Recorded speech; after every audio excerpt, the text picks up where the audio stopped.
Hey, I wanted to let everyone know that I am buying Apple and making the new iPhone $100, and also I'm buying Amazon.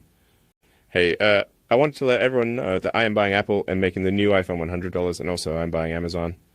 Ladies and gentlemen, the tech world is buzzing with excitement as Elon Musk, the visionary mastermind behind Tesla, SpaceX, Neuralink, and the Boring Company, has just made another game-changing move. In a jaw-dropping announcement, Musk has revealed his plans to acquire YouTube for an astounding $50 billion. Yes, you heard that right. The world's largest video-sharing platform is now in the hands of one of the most daring and innovative minds of our time. But the big question is, why? What does Musk have in store for YouTube, and how will this groundbreaking deal reshape the future of the internet? Elon Musk acquiring a fast food chain? It sounds far-fetched. Yet, rumors are circulating. Could this be another one of his daring ventures? Could the visionary who took us to the stars soon be serving up burgers? Picture walking into a fast food place and seeing Musk's touch in every corner. The concept is bold, unexpected, and undeniably fascinating. What if fast food could be reinvented with the same ingenuity that brought us electric cars and reusable rockets? Musk, famous for Tesla and SpaceX, might seem an unlikely figure in fast food. But look deeper. His ventures have always been about more than just products. They're about transforming entire industries. This is a man who thrives on disruption, on revolutionizing industries. From electric vehicles to space travel, Musk has never backed down from a challenge. Electric cars, space exploration, now fast food? It might seem like a stretch, but think about the possibilities. It's not as outlandish as it sounds. Imagine a fast food restaurant where robots cook the burgers, ingredients are sustainably sourced, and the entire operation runs on renewable energy. Musk has a track record of tackling seemingly impossible challenges. His unique approach to problem-solving sets him apart. His ventures share a common theme: innovation, technology, and an unyielding drive to change the world.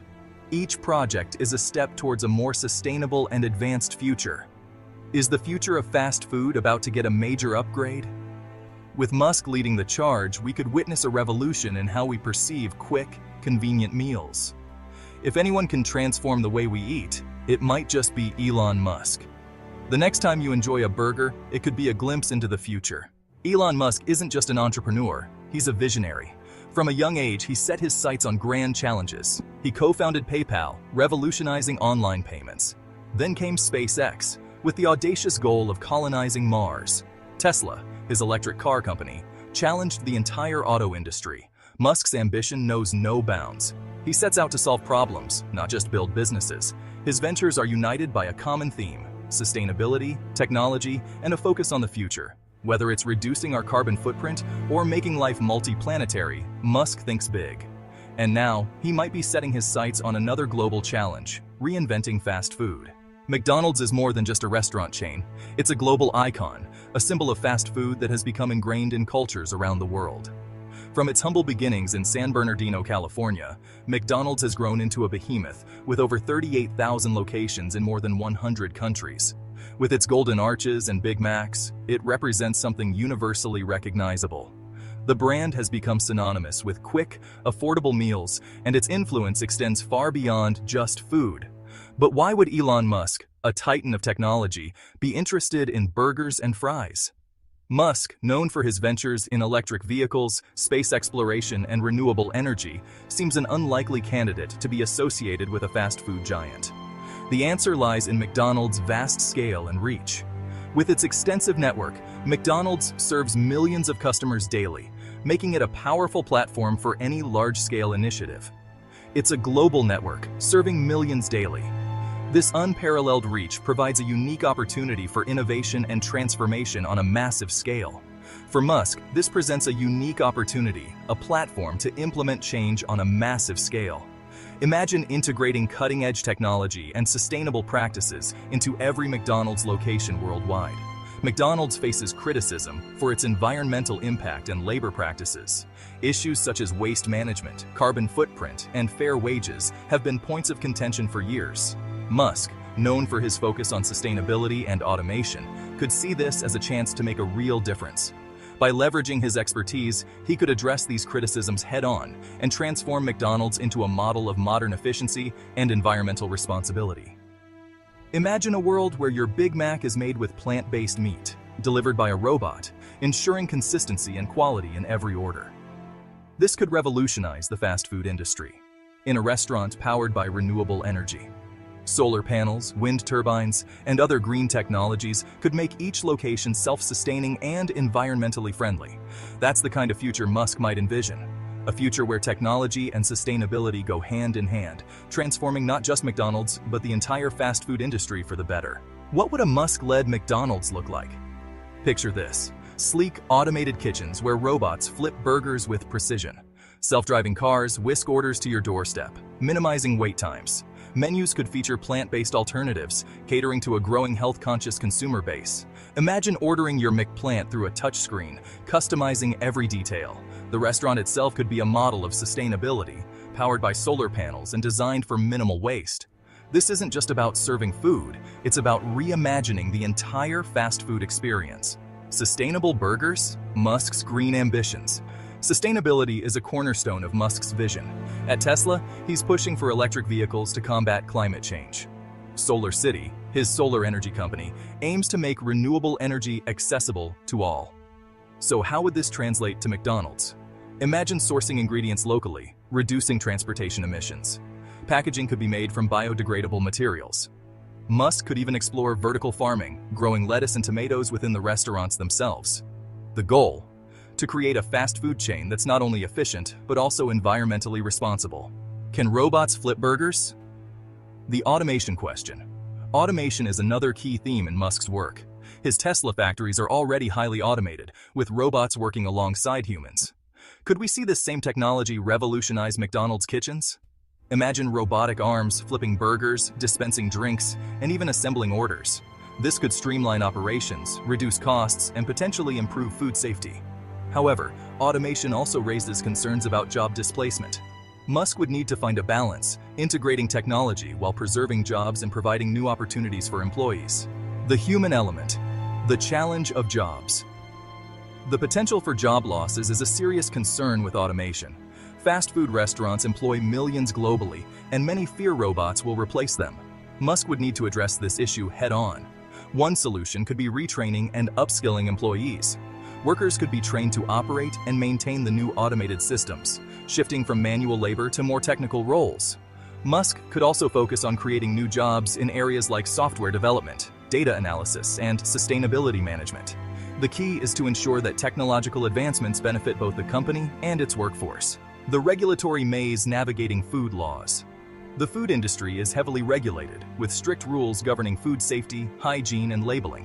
Musk would need to navigate this complex landscape, ensuring compliance with all relevant laws and regulations. Introducing new technologies, such as automation and plant-based meats, would require extensive testing and approvals. Musk's team would need to work closely with regulatory bodies to ensure a smooth transition. Transparency and communication would be crucial. Consumers need to be informed about the changes and reassured about the safety and quality of the food. The price of innovation. Will it be affordable? Innovation comes at a price. Implementing Musk's ambitious vision for McDonald's would require significant investment. From automation technology to sustainable sourcing, the costs could be substantial. The question is, would consumers be willing to pay a premium for these changes? Would a more sustainable, technologically advanced McDonald's be accessible to everyone, or would it cater to a niche market?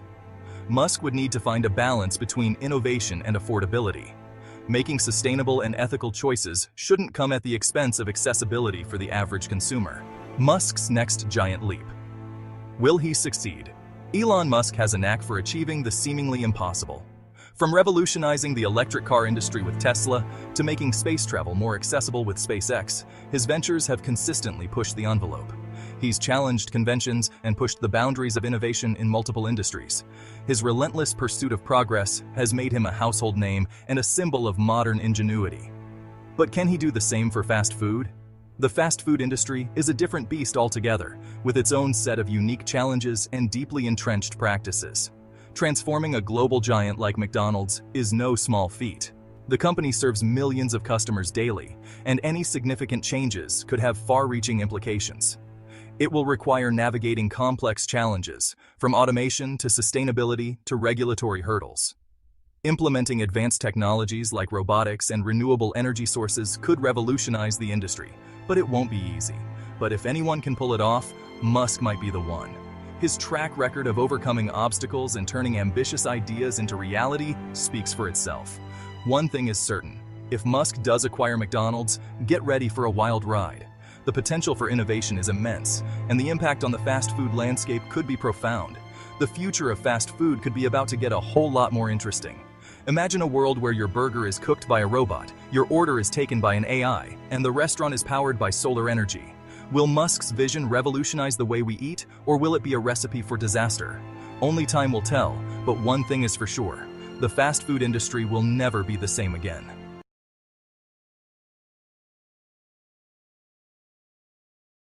The Republican-led House Ethics Committee declined to release its report into former Congressman Matt Gaetz today. But tonight we have new reporting on the allegations that Donald Trump's pick for Attorney General paid women for sex while in Congress. An investigative report in the New York Times, which has not been confirmed by NBC News, contains a document apparently from the Justice Department that Gaetz wants to run. The document, quote, established a trail of payments from Gaetz to women, including some who testified that Gaetz hired them for sex. The document itself is heavily redacted, a bit difficult to parse, but you can see the gist of it. It maps out lots of payments that Gaetz and an associate made to women, lots of them, including, the Times says, the two women whose lawyer told NBC News that they testified themselves before the House Ethics Committee that they had had sex with Gaetz in exchange for money. Gaetz denies those allegations. In response, a spokesperson for Donald Trump told the Times in part, this purposeful leaking of classified investigative materials is a sort of politicized DOJ weaponization that Matt Gaetz will end. New York Times notes the document had no classified markings and does not relate to national security. Michael Schmidt is the investigative reporter who broke this story for the New York Times, and he joins me now. Michael, I just want to set the table here. We've known that there was a Senate Ethics Committee investigation, and we've known that there was some sort of DOJ investigation into Gaetz. We've known that there have been allegations of paying for sex, and specifically having sex with a minor. He denies all this. What does your reporting shed light on? What this basically does is it helps to bolster the credibility in the statements that these two women have made to investigators. As you were pointing out, their lawyer has been on television the past few days saying that these two women had testified to the House Ethics Committee about being paid for sex with Gaetz. And what this document shows, and we have an unredacted version of the document, we redacted it to make it public so people could see what this actually looks like. But what the unredacted version of it shows is thousands of dollars going from Gaetz to these to at least these two women, including a third who has told authorities that she was paid for sex. Now, what this helps us understand is sort of how much money was going back and forth between Gaetz and these women.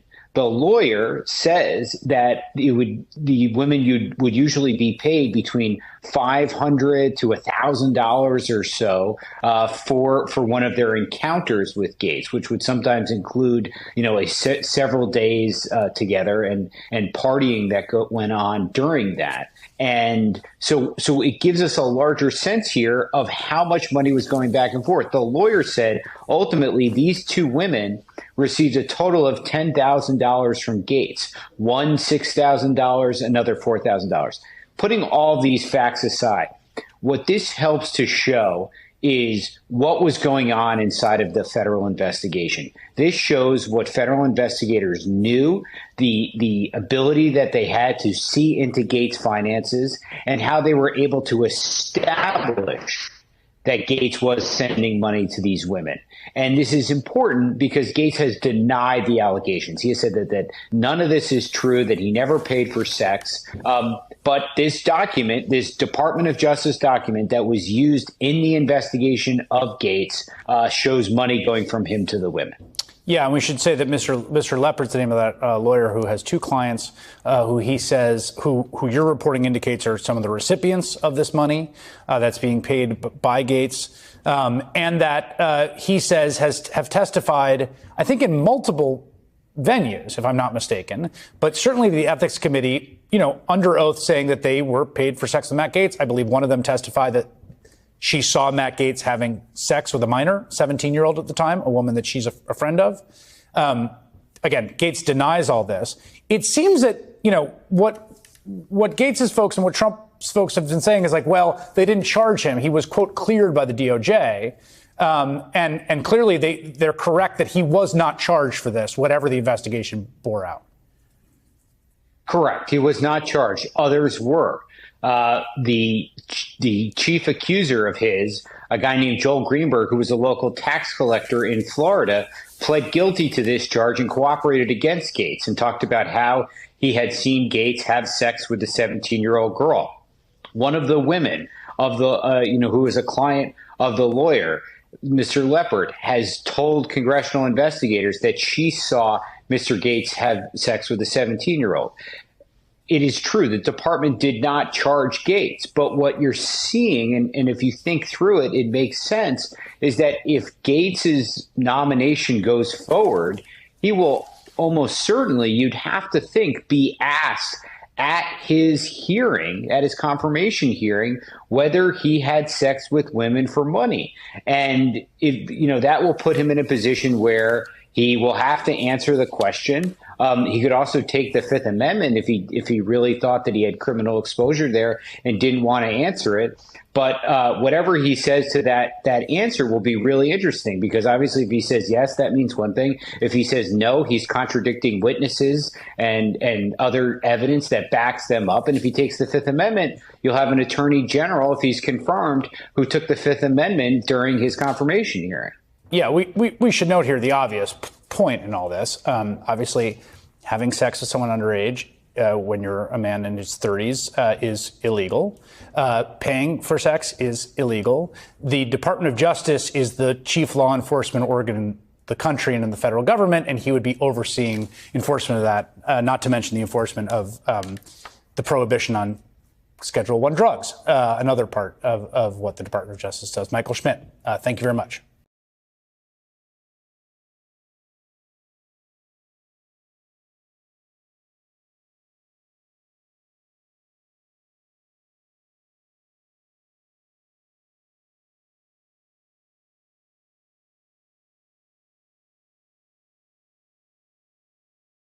Good evening. I'm Nora O'Donnell, and thank you for joining us. Tonight, President-elect Donald Trump just named his new pick for Attorney General, choosing Florida's former Attorney General, Pam Bondi. It's his second choice for one of the top cabinet positions after Matt Gaetz made a bombshell announcement today, taking himself out of the running. His withdrawal follows a week of intense scrutiny since the controversial figure was named to be America's top law enforcement official. CBS News learned Gaetz figured out he doesn't have enough GOP support in the Senate, and today he faced fresh scrutiny as new details emerged about allegations of sex with a minor, which he denies. This is a setback for Trump, who for years has rallied against the Department of Justice, and Gaetz was seen as one of his most important high-profile picks. Another Trump cabinet pick, Pete Hegseth for Defense Secretary, was on Capitol Hill today trying to shore up support, and we heard from him for the first time as a newly released 22-page police report details disturbing and graphic claims of sexual assault at a hotel. Hegseth says it was consensual, but admits he paid the woman a settlement. We have new reporting on both embattled men tonight, beginning with CBS's Ed O'Keefe.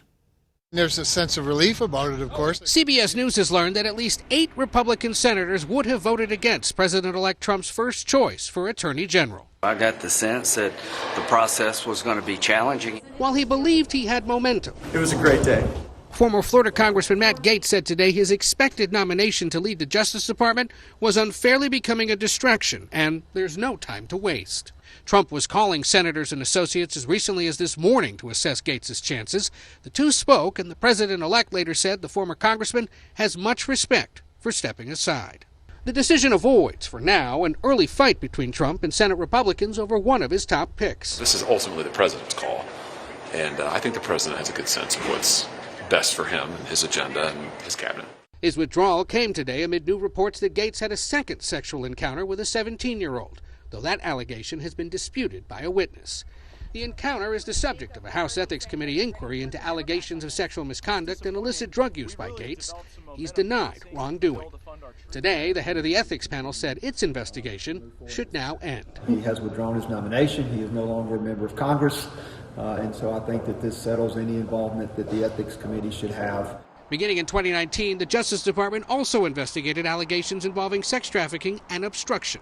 It declined to charge Gates last year. As for Trump's new pick, Pam Bondi joined with other Republican-led states to sue to overturn the Affordable Care Act.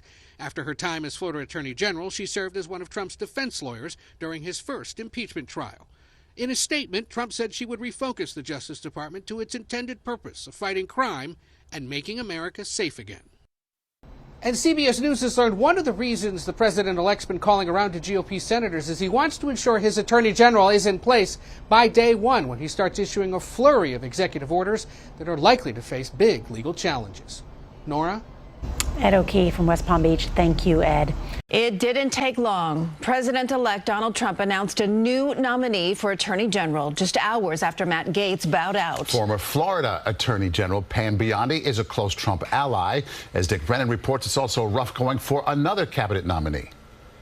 Pam Bondi worked in the White House as both a legal advisor and defense attorney for Donald Trump during the Senate's 2020 impeachment trial, and the former Florida Attorney General is a Trump loyalist. CBS's Ed O'Keefe. She is someone who has a conservative legal record and a record of running a law enforcement division. It was the Florida Department of Justice in her case. So she comes out of the mold of many previous U.S. attorneys general. Trump chose Matt Gaetz as his original nominee for Attorney General, despite allegations he had sex with a minor. He's denied them. And today there were new reports that Gaetz had a second sexual encounter with a 17-year-old, though that allegation has been disputed by a witness. Gaetz's withdrawal avoids for now an early fight between Trump and Senate Republicans over one of his top picks. I look forward to a new nominee that we can get fully behind. But there are new questions about Trump's nominee for Defense Secretary Pete Hegseth. According to a report from the Monterey Police, a woman referred to as Jane Doe met Hegseth during a conference at the Hyatt Regency Hotel in 2017. Both were drinking with a group at the hotel bar when Doe says things got fuzzy. A nurse who treated her later said Doe believed something may have been slipped into her drink. She then recalled being in a hotel room when Hegseth took her phone from her hands. When she got up to leave, Hegseth blocked the door with his body. Her next memory, she says, was when she was on a bed or a couch and Hegseth was over her. His dog tags were hovering over her face. Did you sexually assault a woman in Monterey, California? I have, as far as the media is concerned, I'll keep this very simple. The matter was fully investigated, and I was completely cleared, and that's where I'm going to leave it. Now, Hegseth's attorney said the woman was the aggressor. He also confirmed that the Fox News host paid the woman an unknown sum of money after she supposedly threatened to sue, fearing it would cost him his job. Maurice. Okay, Dick Brennan, thank you. Thank you, Dick. My name is Linda McMahon, and I am the chair of the America First Policy Institute. I'm perhaps one of the few people who's been privileged to call Donald Trump a colleague and a boss, but he's also a friend. I first met Donald Trump when I was the CEO of World Wrestling Entertainment. For fun, he became part of some of the most compelling and highest-rated storylines in the company's history. In another day of wild Trump cabinet picks, Linda McMahon, the wife of WWE CEO Vince McMahon, is on the short list to be the Secretary of Education, but as are so many of Trump's other picks, this one is fraught with scandal. McMahon has worked very briefly in education in the past, but her qualifications for the role even back then were called into question. In 2009, there was a hearing as to whether or not McMahon should serve in a higher-ranking education position on the Connecticut Board of Education while she was involved in the WWE. She was eventually confirmed to the state board, but her answers to questions about her background played a significant role in her confirmation.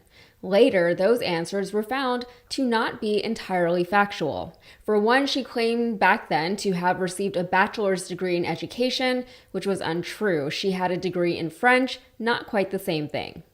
When a Harvard newspaper questioned McMahon about the discrepancy the following year, she resigned from her position on the board. She claimed that it was an innocent mistake, stating that she did have student teaching experience. Again, not quite the same thing as having a degree in education, and you would hope, of all people, that someone seeking the highest role in education in the country would understand the difference. The simpler explanation for all of this is just that she lied, but ultimately it probably doesn't matter because Trump is going to do whatever Trump wants to do, and his congressional lackeys will simply let him do whatever he wants to do.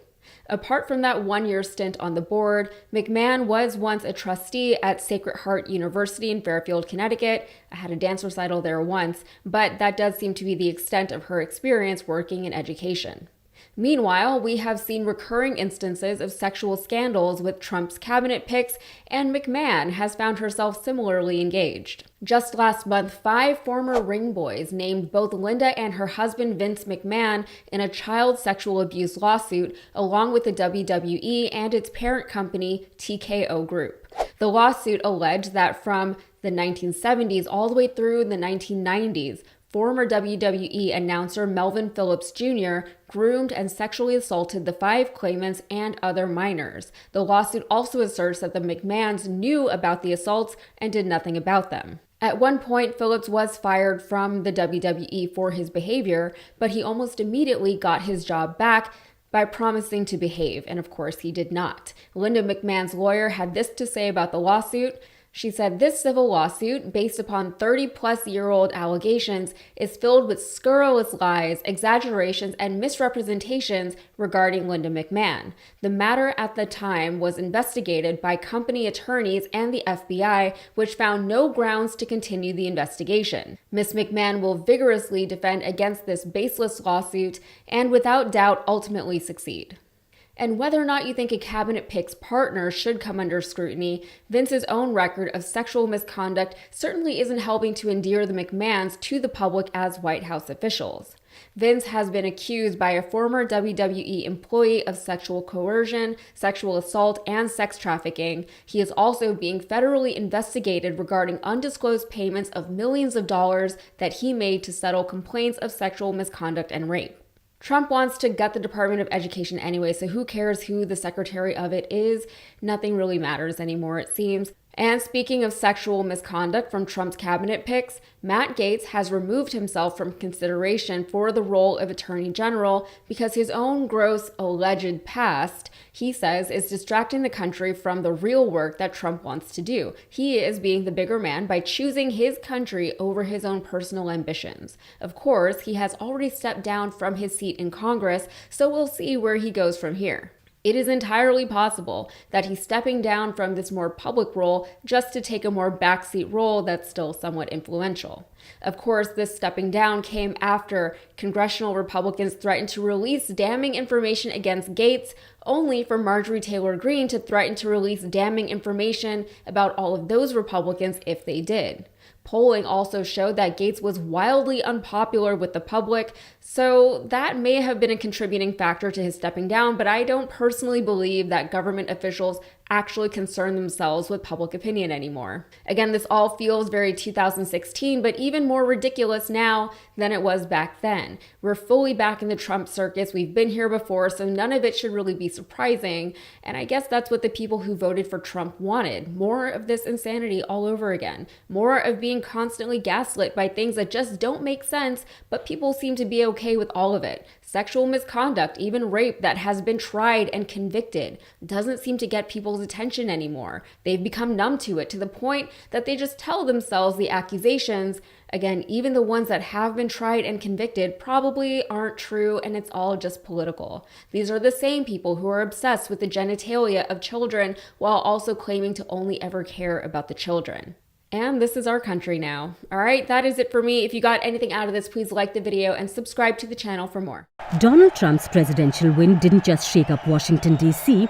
It sent ripples all the way to Hollywood, prompting celebrities to pack up and peace out. The latest high-profile American to join the Self-Exile Society is none other than Ellen DeGeneres, retired comedian, TV host, and queen of daytime awkwardness, along with her wife, retired actress Portia de Rossi. The couple has officially swapped the Stars and Stripes for the Union Jack, settling into a pastoral English escape in the ultra-swanky Cotswolds, the land of cream teas, sheep-dotted hills, and neighbours like David and Victoria Beckham.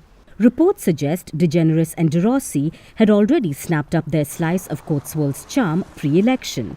But the moment Trump's victory was announced, they supposedly looked at each other, screamed, "Let's get the heck out," and bolted.